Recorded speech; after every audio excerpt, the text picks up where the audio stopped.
Hey everyone, welcome back to my channel Purple Talks with Raina. I hope you all are doing good. I have watched the first 6 episodes of our Sticky Love, and honestly, I have very mixed feelings about this drama because on one hand, the story feels very familiar. It has that classic rom-com formula. Amnesia, fake boyfriend, childhood connections, secret identities, love triangles, misunderstandings, a dangerous villain, and of course, slowly developing romance. So, nothing about the basic setup feels completely new. But somehow I am still hooked. The first 3 episodes are mainly about establishing the story and introducing the characters. Our female lead is a wealthy prosecutor working in the anti corruption department. While investigating a dangerous person, she becomes a target and is almost killed. And the person who saves her, a gangster who claims to be her boyfriend. But here's the interesting part. His feelings for her have apparently been there since they are middle school, and she doesn't know anything about it. She wakes up in the hospital with amnesia, doesn't remember her identity properly, and even has no fingerprints. So this man steps in and tells everyone that he is her boyfriend. The doctor believes him because he knows so much about her. But our female lead, she is not buying it. She does not believe that she lives in this small village. She does not believe that she has been dating this man for 2 years.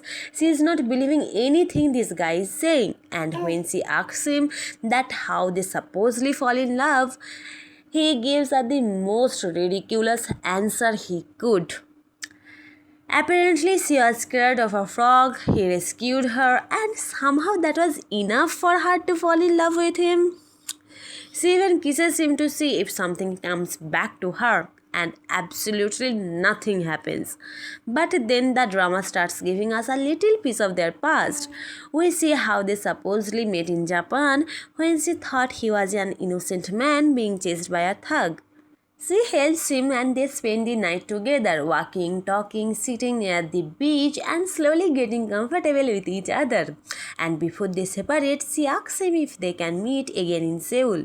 And he be like, I will pay your debt when we meet again, I promise. That little part actually made me curious about what really happened between them. Then episode 4 gives us a much deeper look into the main lead. We finally understand why he became a gangster. His grandmother was seriously ill and he needed an enormous amount of money for her surgery. He had nobody who could help him, so even though he hated that life, he chose it because he wanted to save her. He left her. He was a national level boxer, but he left his position just to save her grandmother. And I actually liked that part because it unfolds so much depth of his character. He is not someone who becomes a gangster because he loved that lifestyle. He was pushed into it by circumstances. And now that he has a chance to leave that world behind, he wants to live a normal life. At the same time, our female lead is slowly discovering things about her own past. She finds out that she wasn't always the kindest person and starts feeling guilty about the way she treats people. There's even a small scene where she goes back and apologizes to his grandmother because she ruined her 18th birthday earlier.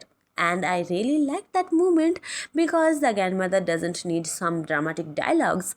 Her simple reaction says so much. It gives the story this warm village atmosphere where the older characters are affectionate in their own quiet way. And then we get these 3 older ladies who are basically everywhere.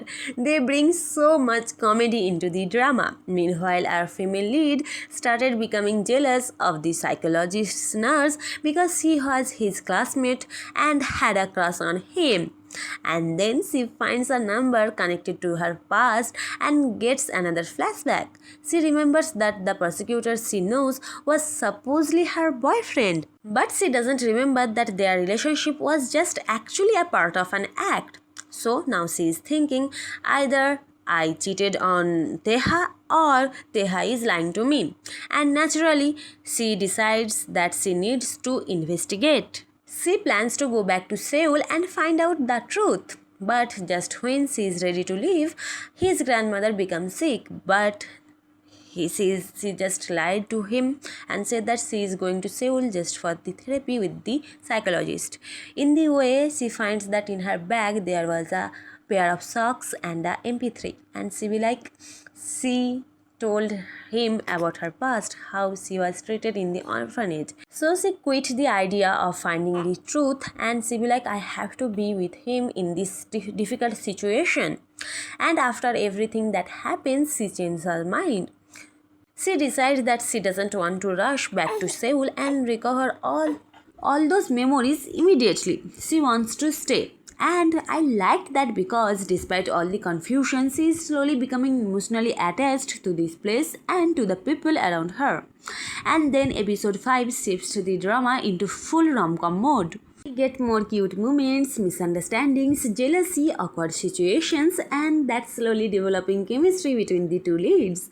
At the same time, the dangerous person from her past discovers that she is actually alive. So while these two are trying to figure out their relationship, there's also the bigger danger hanging over them. And our main lead is constantly trying to protect her while dealing with his own feelings. Then episode 6 gives us even more of that cute relationship development. He is trying to get closer to her, she is slowly becoming more comfortable around him, and the three older ladies are basically watching everything and misunderstanding the entire situation. They overheard some things that convinced that he is only being nice because he feels sorry for her because of her memory loss. Meanwhile, she is getting jealous, he is teasing her, she gets drunk, and obviously chaos follows. And one little thing I really enjoy is that dialogue. I noticed how they use the actor's name like Park Bo-gum and Cha Yun-woo, and those little details make the conversations feels more fun and give the drama some extra personality. So after 6 episodes, my opinion is pretty simple. Is our sticky love giving us something we have never seen before? Honestly, no. The basic formula is very familiar, but the execution is fun. The comedy is genuinely good. The actors are doing a great job, especially the female lead. Her emotions and the comic timing is completely something else. The village characters add so much warmth, and the mystery surrounding her memory and their past keeps me curious. Most importantly, I have not felt bored, and that's what matters to me. It's one of those dramas you can watch it in a completely relaxed mood. You don't have to sit there trying to figure out every single detail. You can just enjoy the romance, laugh at the characters, watch the misunderstandings unfold, and slowly discover what's actually going on. So far, I'm actually enjoying it. It's not groundbreaking, it's not reinventing the rom-com genre, but it's cute, funny, engaging, and very easy to watch. And honestly, sometimes that's exactly what I want from a drama. So let me know your thoughts in the comments, and don't forget to like and subscribe to my channel. Thank you.